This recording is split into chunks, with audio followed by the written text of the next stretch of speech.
বিসমিল্লাহির রহমানির রহিম। পবিত্র কাবা ঘরের সামনে থেকে মক্কায় বসে কিছু স্মৃতিচারণ করছি। ইয়া আল্লাহ, রহমানুর রাহিম, রহমতের মালিক আল্লাহ, আপনি আমাকে এখানে আসার তৌফিক দান করেছেন। আল্লাহ, ইয়া আল্লাহ, রহমানুর রাহিম, সেজন্য আল্লাহ আমি আপনার দরবারে শুকরিয়া জ্ঞাপন করি। আল্লাহ, ইয়া আল্লাহ, 30 তারিখ আল্লাহ, 30 মে, 30 ডিসেম্বর আল্লাহ, 30 মে আমাদের নেতা জিয়াউর রহমান এই দুনিয়া থেকে বিদায় নিয়েছিলেন। আল্লাহ, আর 30 ডিসেম্বর আল্লাহ, তোমার ইচ্ছায় আমাদের মা, বাংলাদেশের মা, গণতন্ত্রের মা বেগম খালেদা জিয়া বিদায় নিয়ে গেছেন। আল্লাহ, ইয়া আল্লাহ, কি সারা তোমার, কি মহিমা আল্লাহ। এই 30 তারিখ ইতিহাসে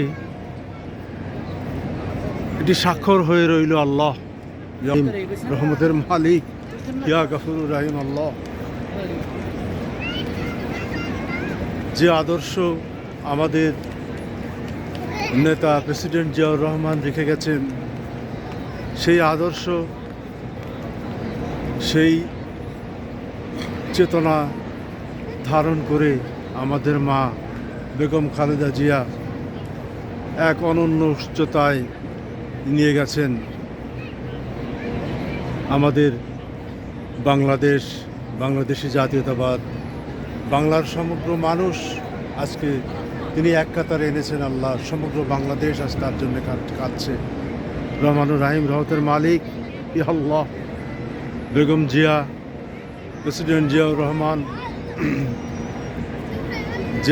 যে আদর্শ রেখে গেছেন, সেই আদর্শ, দেশ পরিচালনার সেই নিয়ম, সেই নীতি, সেই ব্যক্তিগত চারিত্রিক বৈশিষ্ট্য, ব্যক্তিগত কর্মের বৈশিষ্ট্য সব কিছু ধারণ করে আমাদের প্রিয় নেতা জনাব তারেক রহমানকে আল্লাহ তুমি সব কিছু ধৈর্য ধারণ করার তৌফিক দান করো। আল্লাহ, আল্লাহ তাকে এবং জিয়া পরিবারের সকল সদস্যকে তুমি হেফাজত করো। আল্লাহ, ইয়া আল্লাহ, রহমানুর রাহিম, ইয়া আল্লাহ, তুমি সেই তৌফিক দান করো যেন আমাদের নেতা জনাব তারেক রহমান সব কিছু সুষ্ঠু এবং সুন্দরভাবে পরিচালনা করতে পারেন এবং ধৈর্য ধারণ করে এই সময়ে তিনি যেন সব কিছু সুন্দরভাবে সম্পন্ন করতে পারেন এবং তিনি যেন তার বাবা এবং মায়ের মতো সফল একজন রাজনীতিবিদ হিসেবে জীবনের প্রতিষ্ঠা লাভ করতে পারেন। আল্লাহ, এই পবিত্র কাবা ঘরের সামনে থেকে আল্লাহ তোমার কাছে আমি সেই ফরিয়াদ জানাই। আল্লাহ, তুমি কবুল করো। আল্লাহ, রহমানুর রাহিম, রহমতের মালিক আল্লাহ, তুমি মাফ করো। আল্লাহ, গফুরুর রাহিম আল্লাহ, তুমি ক্ষমা করো। আল্লাহ, ইয়া আল্লাহ, আমার মতো ক্ষুদ্র এবং গুনাহগার বান্দাকে আল্লাহ তুমি মাফ করে দাও। আল্লাহ, রহমান রহমতের মালিক আল্লাহ, তুমি আমাকে ক্ষমা করো। গফুরুর রাহিম আল্লাহ, তুমি আমাকে